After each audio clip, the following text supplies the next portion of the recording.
presence. So content is king.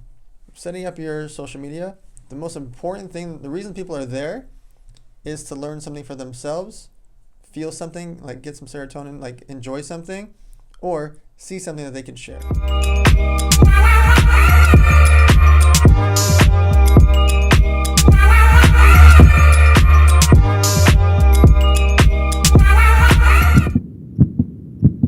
My name's Alex Vidal. I am president of Related ISG International Realty, host of the show you're watching today, The Closer Club, and I'm sitting to my right with Dan Fleyshman. When I see my intro, or when you hear my intro, you're going to want to see why you're going to want to pay attention to this interview. Dan, thanks so much for joining me, man. Pleasure. I appreciate it.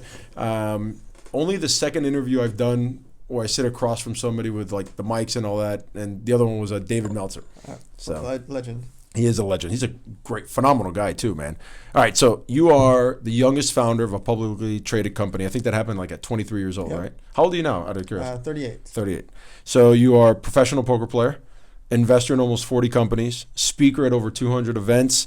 You're a huge philanthropist with your own charity as well. You own your own social media company, and we're going to be talking about social media. Yep. Tell us a little bit about how you even got started with everything. So in high school, I was working 3 jobs, saved up a bunch of money to trademark a catchphrase. Well, I saved the money to go to college. Yeah. That didn't get to work out timing-wise because I launched this company. I trademarked a catchphrase, "Who's your daddy?" over 300 products. By 18, we were already doing over $1 million in revenue. By 19, we got a $9.5 million deal with Starter Apparel to license our brand for the UK. 23, took it public so I could launch an energy drink under the same brand name.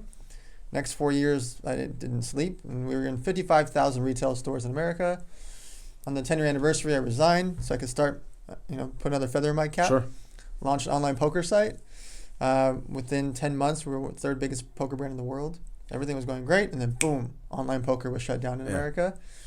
So instead of sitting on the floor and crying about it, I started consulting for different brands. I didn't want to have all my eggs in one basket ever again. Sure. So I started angel investing. Since then, I've angel invested in 36 companies. I started the social media agency at the same time. We spend around $60 million a year on social media influencer posts.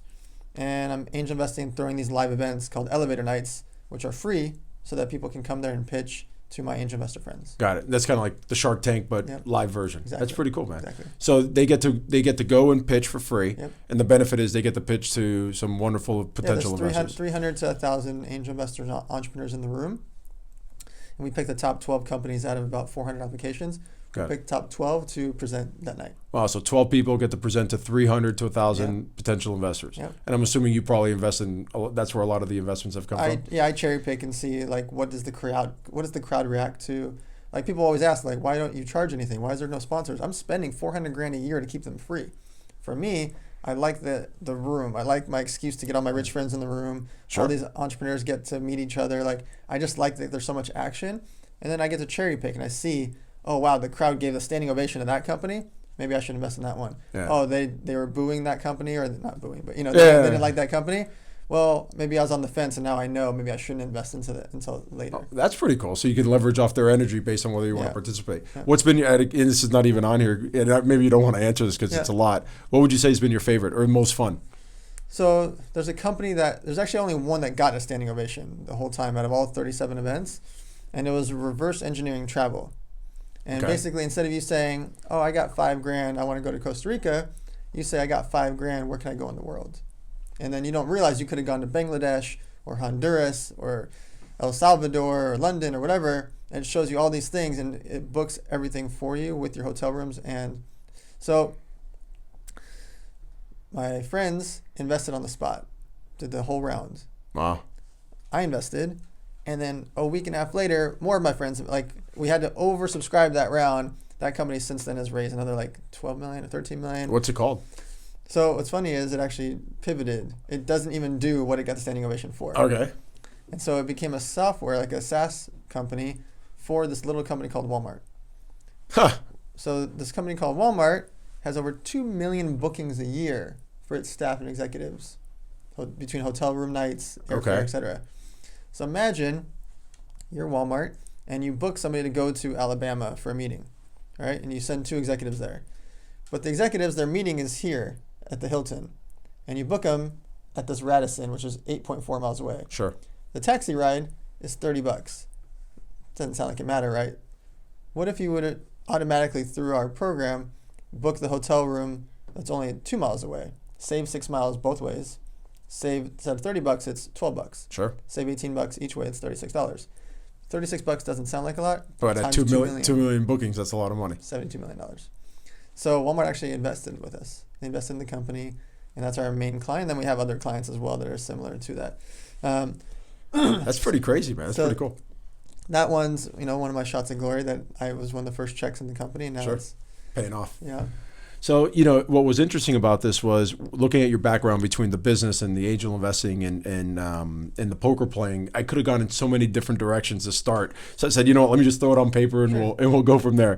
So one of the things I love asking people, particularly athletes and entrepreneurs or poker players, which you're my first one, by the way. Maybe I'll get Dan one day, Dan Bozarian. The high pressure, right? Yeah. So how do you handle? You took a company public at 23. What's the biggest hand you've ever played in poker that was on the line? So the biggest hand I lost, I can remember with extreme detail. The pot was $710,000. Okay. And we'd been playing for 3 days straight, no sleep, no breaks. No sleep. No sleep, no breaks. Holy shit. Okay. And we're on day 3, and there's hedge fund guys, there's business guys, there's a couple of household name celebrities in the game, and some of them have come and gone over the course of 3 days because either they lose too much, win too much, or they get tired. Got it. So we're on day 3. I started with only 20 grand. I now have over $250,000 in front of me. And I get into a 3-way all-in where it's let's call it 260 or 270. That guy's 260 or 270. Okay. Another guy only has like 100 and change. And there's actually a fourth guy that was all in for less. So there's $710,000 in total was in this hand. So I remember very clearly because the cards come out and I have the highest possible flush. I have an ace-high flush. Can't lose the hand. I'm ecstatic. Okay. And I bet, and all of a sudden, this guy raises me, that guy goes all in, this guy goes all in. I'm last to act, and I have to just call $250,000 more with the best possible hand. Nothing can beat me. Yeah. So I think everything's great, right? So that guy flips over a pair of queens, that guy flips over a pair of aces.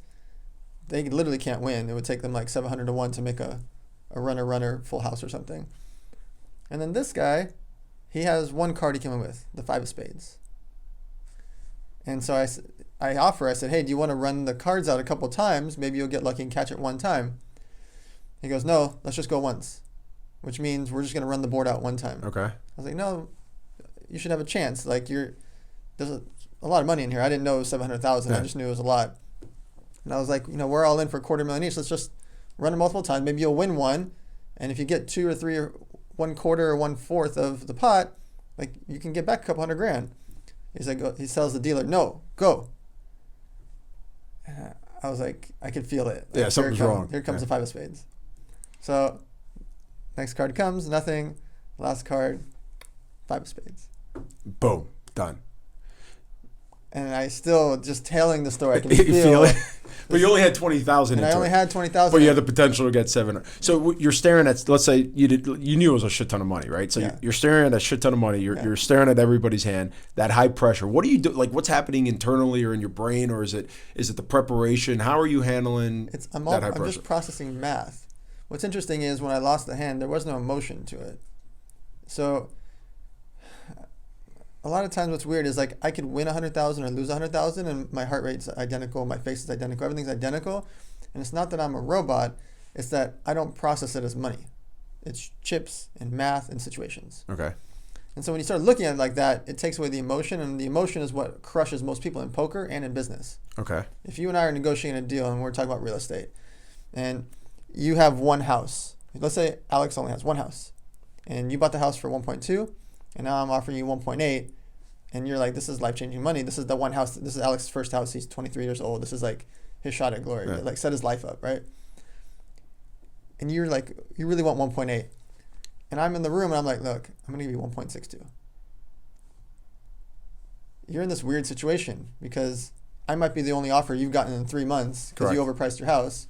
For me, Dan happens to have 20 houses, so I have leverage in the situation. And for me, if I'm willing to walk away and I'm willing to make it my last stand, I have huge leverage because you're all in. Got it. If I walk out of this room, you're probably not going to get 1.8 because you've been waiting 3 months. Sure. You might not even get 1.6. You might not get any offer, and it impacts your life in that scenario. Got it. I treat all of my stuff like that. All my poker, all my business, I'm willing to walk away. You know, it's an interesting point. So I tell you, I'm in San Diego. Drove up to LA. It took me 3 hours and 20 minutes to get here. Traffic was brutal. But and one thing that Mike, this retreat that I'm at, that Mike Ferry keeps talking about is you need to remove the emotion. You need to remove the sob story that the seller is going through a divorce, that they're going lost their job. Or it's like, you know, you're a professional. You get paid as a professional, and so that's really cool. I like that. So talk to me about. So you've invested in all these different businesses. Yeah. You've obviously won a lot, lost a lot, invested a lot, lost a lot there. If you were to name, you have your kid. I know you're going to have, hopefully, you know, get pregnant soon, have a baby, God willing, put the energy out there. Dude, I could, you know, you're hanging around me, you'll get pregnant now, right? With 4 kids, right? So 18 years later, your son, your daughter wants to start a business. What are you telling them? What are the lessons you're going to teach them? So lesson number 1 is to just get started. Okay. The problem is most of the time people just start thinking about, I want to start this company.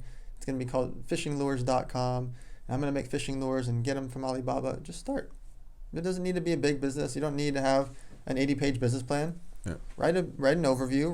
Write your basic business plan. Research the industry and see if you even like fishing lures. Just get started. There's so much you can research and learn about the process. And then 2, actually set up shop. So before you go ask dad for an investment, because I'm not going to just hand you a bunch of money to start your company. Yep. That's not going to help you. Like, you're not going to learn that way. Go out there and set up shop. Get a corporation, get your bank account, get your website, get your social media accounts, go to a convention or 2, go to some trade show. You know, like, get your feet wet without spending any real money. Spend $1,000 and go just do the stuff. Okay. And feel it. See if you like it. And if you like fishing lures and that's the industry you want to be in, okay, now you've set up shop, you've met some vendors, you've met some people in the industry. Like, now go to the next level. Throw an event for everybody in the fishing space. Don't spend a bunch of money. Just pick a Tuesday night, throw an event, and invite the biggest guys in the fishing industry and the camping industry to come speak at your event. Now, all of a sudden, you have an excuse, like we talked about podcasts, you have an excuse to call the CEO of Camping World and Outdoor World and all these big chain stores, and you have an excuse to call on the retailers that you want to sell to. Now you get to call the general manager and the owner to come to your event. That's a much different relationship than pitching them on your fishing lures. Got it. Right? It's just doing a bunch of these little things to put yourself embed yourself into the game. I didn't say spend any real money yet. You haven't had to go raise a bunch of money. It's been a couple grand of like just living and breathing the space. But now you film and photograph all that. What happens after 3 weeks that you went to conventions, you went to events, you threw your own events, you have your website, you have your corporate, you look like a real business. That's right. Content. Now you start to pitch dad, or you start to pitch dad's friends about investing. Now you start to go pitch brands or retailers about your, like, the conversation is completely different than the 18-year-old kid with the rich dad. Got it. And the key is just getting started. There's ready, aim, fire. We tell our agents all the time, ready, fire, aim, right? Because you get ready, you're just never, you're going to be stuck forever. Yep. All right, so let's go big. What I really want to spend a lot of time with on you is social media and branding. I don't think I've had one other social media expert on, actually 2, a guy named Mike Tams who does everything, all the real estate players in Miami, and I'm not talking about realtors, I'm talking about the billion-dollar developers. Nice, they use Tams. And then Jason Stone, millionaire mentor, who was early on, early on. One of the few split screen interviews I did, and but I'm not doing split screens anymore. I've graduated from that.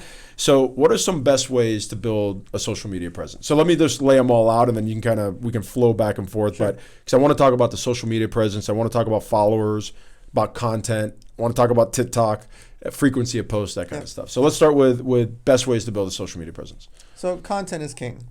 Setting up your social media, the most important thing, the reason people are there is to learn something for themselves, feel something, like get some serotonin, like enjoy something, or see something that they can share.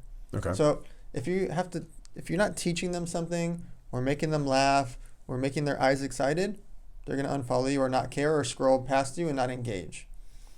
Too many people create content for themselves instead of their followers. Got it. You don't need to pat yourself on the back every day. You don't need to tell us what you do every single week because we know. We're following you. We click the follow button. We know. What you do is teach us what you do. or teaches about what you do or about your lifestyle. And that's compelling. If you Got it. tell me about your real estate listing every single week, I'm really rarely ever going to go to your real estate listing, right? Got it. True. But if you show me your real estate listing and you do a video walkthrough and you show me the repairs that happened and the building that happened, and they installed palm trees and they spent $18,000 on palm trees, but it increased the value of the home by $40,000, and they added a pool back here and they expanded it by this, and they converted their garage into a third bedroom. Now it's like compelling information I'm learning and watching. Got it. Now I might tag my uncle or my aunt or my cousin or my grandma that might want to buy that place to live in or invest in, because it's interesting. You're the expert now. Instead of you selling me, now I'm learning from you. Got it. If I was going to buy from you, I was always going to buy from you. Does that make sense? Like, Yeah, no, for sure. if I'm a potential client as your follower, I can make a decision. I know that you do real estate.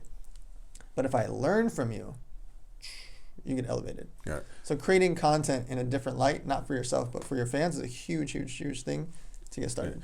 Now, what's interesting is, I post, and I want to ask you a question, because I learned this in, I met with a branding company and that wanted to bring me on. Long story, right? Never hired them. I don't know if I'm there yet. We'll see. But they essentially said, you have to define your life in 4 pillars. So if somebody looks at my social media, they can see that, I'm the president of my company, 6 office, 500 agent brokerage. They see that, I'm host of the Closer Club. They see that I'm a father and a husband, and that I'm an athlete because I do CrossFit. Like, I saw your guys' gym in here. Yeah. Like, oh my God, this is awesome, right? CrossFit, I do triathlons and all that. So what's interesting about that is, if I go into my metrics, particularly on Instagram, my first 3 photos that are have the most reach and the most likes are my wife and I in bathing suits. Nothing to do with over the course of the year. I'm in Miami. We're in bathing suits all the time. Nothing to do with real estate or the show, which was an interesting thing. So, what do you think of those 4 pillars and all? Is there a science behind that? Do you know why that's your most engaged post? No idea. Share with me why. Because my wife, she's hot. Because people can relate to bathing suits. They can't relate to real estate. Got it. They too have been to a beach before. They too wear bathing suits. They too like to see things that look good to them, whether it's you or your wife. It's appealing to them. Sure. They can relate to it. They can't relate to selling a $2.4 million house. They look up to it and they're interested in it, but they're never going to sell a $2.4 million condo in Miami Beach because they live in Wisconsin, or they live in LA, or they live in Miami, but they're not that. They're not that agent. So they can't relate to that. They can look at it and want to learn from it and look up to it, but what they can relate to and what is visually appealing to them is you and your wife on the beach, or you and the kids, or you and the dogs. So it's a blended average. You don't post only that. Just because your best performing content doesn't mean start posting. Sure. You I do it rare. Right? Actually, I do it less because it's best performing. I don't know if that's crazy, but I do it less. Yeah. It should be a part of you in your content, especially on your live content, meaning like your Instagram stories, and that can show your life even more. But just because your best post, the problem is a lot of people, like, you'll see a lot of Instagram models or fitness influencers only post their body all the time because they're like, I have to be scantily clad, or I have to be sweating and like, rawr. Yeah. And because that was their best content, if you post that too often, people become numb to it. It's not exciting anymore. Nobody is hot 30 posts in a row. Yeah. Nobody. Doesn't matter if you're the Victoria's Secret model or the guy that won 17 championships in a row. Doesn't matter. So if you mix it up, and that 17 fitness guy or the Victoria's Secret girl, they talk about things in between there. They teach people about fitness. They show their life, and then boom, there's the sexy photo, or there's the cool photo, or there's the baller photo, or there's the travel photo. It's going to have way more higher engagement and more impact because Does that make sense? Yeah, no, totally makes sense. That's very cool. So now, all right. So let's talk about followers, right? I'm always going back and forth because my Instagram, for whatever reason, I haven't been able to build it. Like, I'm like 6,000 followers, right? And I've seen people go from 4,000 or 5,000 to 100,000 overnight. And I know you participate in those giveaways and all that stuff. So the big debate is real versus buying. Now, my show does really well. The views do really well, and we'll get 20, 30, 40,000. I had one hit 300,000 because his last name was Trump. So I think there was a relation there. A lot of Googling, yep. Yeah. Oh, yeah. Took off, right? So I'm always debating between, do you hire a service to build the following? Do I just keep the path and growing by 20 followers a month? It's like it's going to take an eternity, right? Yeah. So what are the pros and cons of just staying that course or or participating in some kind of event that grows followers? So I always say that there's a few reasons why people should expand on their growth and spend money to do it or spend the energy to do it. If you monetize your following, like it's your career, your industry, you sell fitness products or you sell headphones or you sell phone cases, if it's to monetize, then you absolutely should spend money to scale, because the more followers equals more revenue, and there's a snowball effect. Okay. If you're doing it just for ego to look cool, then you just spend the amount of money that you would willingly spend, like you would on your clothes, not more than you would spend on clothes, to build your persona because you want to look cool for whatever that reason is. You're a nightclub promoter, you're in the restaurant space, you're a real estate agent. Sure. Like you may or may not get clients from doing that, but you most likely will if you can get referrals. So it always goes back to, if you're going to spend money, it's because there's some kind of revenue behind it or ego behind it. Growing at 20 followers a month or a week or a day or whatever, you're going to not be able to keep up with the Joneses, that your competition is spending money. Sure. So if you're a real estate agent in Alabama and then the other 3 agents are spending money to grow, there's a concern because it's business related. But if you're just a good looking guy in Miami and you just want to grow your following to be cool, I wouldn't recommend spending money to it because you're just doing it for yourself. How important is that swipe up feature, by the way? Like, how much power is behind that? Like that 10,000 mark? It converts a lot. Really? It converts a lot. Instagram stories is by far, hands down, not even close, the most functional product on all of social media. Wow. It is so visual. It's so fast. And if you can cause what I call a pattern interruption, because a lot of people are skipping through, you have to make somebody pull their finger back and actually watch the whole thing. If you can do that and you have something compelling, they will swipe up. Man, I got to get to that. So we're going to talk off camera about how to get to that 10,000 then. All right, so let's talk about content. So the whole reason I started the show was, I said, in South Florida, if everything was, you're a realtor, right? There's 65,000 realtors in Dade and Broward County. Amazing. It's fucking crazy. Wow. All right, 65,000 realtors. So let's assume that you're with a broker where everything's the same. The brokerage is the same. The commission split's the same. Location, managerial support, brand image, blah, blah, blah. Yeah. Don't you want to work with somebody who's connected to some of the bigger Of real estate players? So, and I happen to, because of my parent companies related in ISG, I'm connected to a lot of the major heavy hitters in South Florida. So I said, how do I display that? How do I display my energy, my know-how? I said, well, what's the sandbox everybody plays in? It's social media. All right, what's the toy they're playing with the most? It's video. Yep. So I launched a show, and here we are, and sitting across you, right? So, and I'm just curious for my own self, what type of content is being most consumed now? And if you were a realtor, what platform or platforms would you be all in on? Sure. So it goes back to the revenue side. If I'm building a personal brand that converts to money, I'm on every platform. But I'm repurposing content for other platforms to not make it overwhelming for myself. Meaning, if you love to post for Instagram or Facebook and that's your space, that's the one you like the most, create your content for that platform, but take those same videos and post them on LinkedIn and Twitter, etc. Sure. Non-business related things you're not going to post on LinkedIn. But the other platforms, Twitter, Facebook, and Instagram, it's a free-for-all. There's no content you can post on there that won't be relevant for the other platforms. Got it. Whether it's real estate, fitness, food, makeup, doesn't matter what you're into. Posting on every platform is critical, especially if you're monetizing like a real estate agent to build their brand. There's other platforms. YouTube is for long-form content. But somebody watching you do a real estate walkthrough or a remodel or a flip or an explanation of fourplexes or an explanation of Airbnb rentals or an explanation of, whatever, like a short-term this and those people become obsessed with you. They're watching you for 8 minutes, teach them about short-term rentals. They're watching you for 13 minutes, teach about how you can convert a garage into a bedroom. What's going to happen when they want to convert a garage to a bedroom? They're going to call you. Right? What's going to happen when they want to sell that house in 2 years? Got it. You become their thing because you taught them for 8 minutes or 13 minutes. So when you talk about going across all the platforms, right? And I try to do that when I can. Definitely don't post the bikini photos or the bathing suit photos on LinkedIn. Yeah. Everybody, you get both sides of the story, right? You post too much or you post too little. What's your definition of the right amount of posting? If you posted once a day, you'd be perfect. Once a day. All right. Cool. There's some people that are posting 3, 4, 5, 6, 7 times a day. It's just unnecessary. You're going to become numb to people. And you're talking about in the not in the story, but in the Story you feed. can post as much as you want, as long as it's not like a zillion little dots and Sure. people are just going to skip by you. But on main page posts on Twitter, Facebook, LinkedIn, YouTube, etc., if you post at least once a day, you're in a good space. Got it. If some days you don't post for 2 days, nothing's going to happen. It's fine. Nothing happens. Okay. But if you skip a week, I mean, the algorithms can get mad at you. Like, who are you? Where'd you go? Why did you do that? And also your fans and followers are like, where'd you go? What happened? Sure. They actually are there to see you each day. But it's hard to post 3 times a day. It's hard. Yeah, That's for why sure. I don't recommend it, because you're just not going to make enough good content to post 3 times a day. Got it.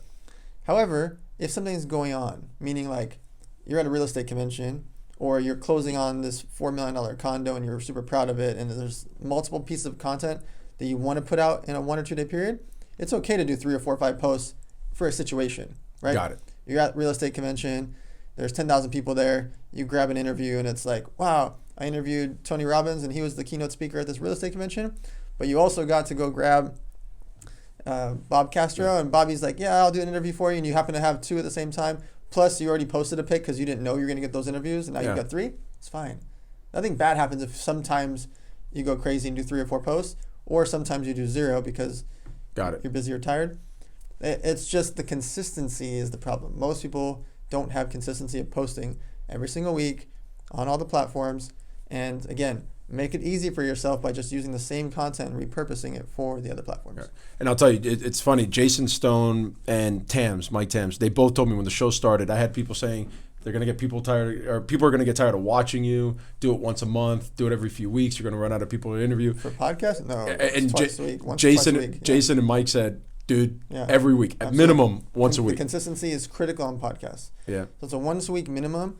Two a week is what will get you higher ranking, and some people are doing 2 a week plus a 10-minute. Wow. Because they just want that third one on the end of the week as kind of like a. Got it. You know? Yeah, what I try to do is we'll do all our interview together. I'll launch the whole thing, and then I'll take out like my 2 or 3 favorite clips and try to put them throughout the week. Yep. 88 weeks in a row. By the time this one airs, it'll be probably episode 90, 91. Crazy. Every single week in a row, nonstop, even on holidays. I was in North Carolina for New Year's. I had my buddy who was like one of the top police officers in South Florida. We talked about realtor safety. Great. It was great. It was actually one of the most viewed ones, and he's not like he's not a famous guy.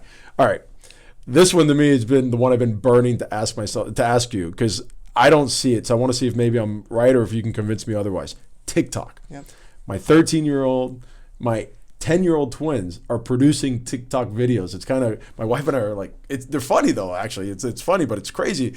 One of them comes in, he's like, hey, I got 400 views. I'm like, that's awesome. I'm like, dude, you're 10 years old. You got 400 views? That's crazy. So, but for me, 41, right? I run a 500 agent brokerage. Yep. Realtors, should they be in TikTok or not? Of course. Really? Why? Eyeballs. But isn't it, so who's the typical, like, I'm not on, Sure. or walk me through that. Are adults on TikTok?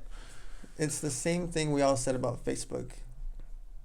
Remember when Facebook was just for college kids? Correct. Now it's only old people. It's all my grandparents. Yeah. My family, their only platform they use is Facebook. But when we were younger, all anybody ever said was, this is for college kids. TikTok, everybody automatically, when I say the word TikTok, people assume 13-year-olds. Correct. There's 1.1 billion humans on there. So how can it be all 13-year-olds? We don't have 1.1 billion 13-year-olds in the world. There's plenty of adults on there. Bedros is on there. Gary Vee's posting every day on there. Neil Patel. All these business guys are on there because the humans are on there. And we also don't realize, and a lot of times people don't think about this. Let's say you're marketing on there and it is all 13-year-olds. Guess what? Those 13-year-olds have older brothers and parents and business people around them and teachers and whoever that they say, hey daddy or hey mommy or hey aunt, look at this Alex guy. Look at this video he did of walking through a real estate place. You don't have to start doing jiggy dance videos to entertain these 13-year-olds. My videos on there, I got 50,000, 100,000 views. I only have 2,000 followers on TikTok. So wow. I get 50,000, 100,000 views on some of my content that are actually my podcasts. Like me interviewing with Albert has like 100,000 views. I didn't post anything different. My caption's basic. I didn't use a bunch of hashtags. It's just relevant content. So who are those people? I have no idea. Well, who cares? It's free. My wife on her 4th post got over 1.4 million views. 1.4 million views when she had like 1,000 followers at the time. That's insane. TikTok's the only platform that's smart enough to allow people to share on every other platform and to allow people to shine. Where these other platforms are constricting the reach and algorithms and all this ridiculously annoying stuff. It's so short-sighted and evil and silly because it takes the word away, social, from it. It's just media now. Okay.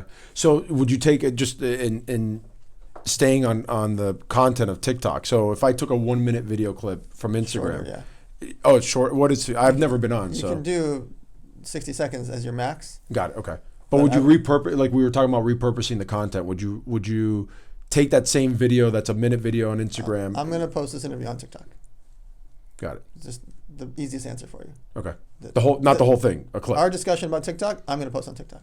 Got it. So you'll cut it out. You guys are gonna see this on TikTok. It's gonna be like Inception. I'm gonna post this on TikTok because when I say the words TikTok in the speech, in the comment, in the caption, what's gonna happen? TikTok's pick it up. Yeah, TikTok's gonna want to show it to everybody.